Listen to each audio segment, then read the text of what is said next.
ക്ഷേത്രങ്ങളിൽ ആന എഴുന്നള്ളിപ്പിനിടെ അപകടങ്ങൾ കൂടുന്ന സാഹചര്യത്തിൽ ക്ഷേത്രങ്ങളിലെ ആന എഴുന്നള്ളിപ്പ് പരിമിതപ്പെടുത്തണമെന്ന് തിരുവിതാംകൂർ ദേവസ്വം ബോർഡ്.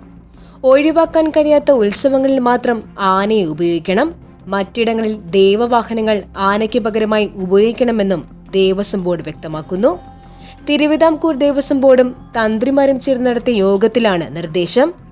ക്ഷേത്ര എഴുന്നള്ളിപ്പിനിടെ അപകടങ്ങൾ കൂടുന്ന പശ്ചാത്തലത്തിലായിരുന്നു തിരുവിതാംകൂർ ദേവസ്വം ബോർഡ് ആസ്ഥാനത്ത് പ്രത്യേക യോഗം ചേർന്നത്. ഏകപക്ഷീയമായി എഴുന്നള്ളിപ്പുകൾ നിർത്താൻ പാടില്ലെന്ന് പറഞ്ഞ തന്ത്രി സമാജം ചില നിർദ്ദേശങ്ങളും മുന്നോട്ട് വച്ചിരുന്നു. 15 വർഷം മുൻപ് തുടങ്ങിയ ആന എഴുന്നള്ളിപ്പ് ചടങ്ങുകൾ ആചാരപരമല്ലെങ്കിൽ നിർത്തലാക്കണം. പുതുതായി എഴുന്നള്ളിപ്പ് തുടങ്ങുന്നവർക്ക് കർശന വ്യവസ്ഥയോടെ ഉചിതമായ ഇടത്ത് മാത്രം അനുവദിക്കുക. ഒരാന വേണ്ട സ്ഥലത്ത് 9 ആനയെ ഉപയോഗിക്കുന്ന സാഹചര്യമുണ്ട്.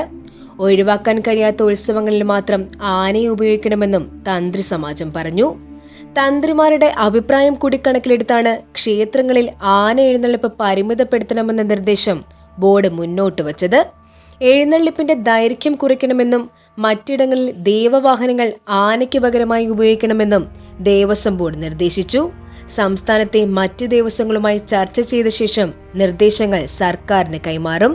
സർക്കാരാകും അന്തിമ തീരുമാനമെടുക്കുക.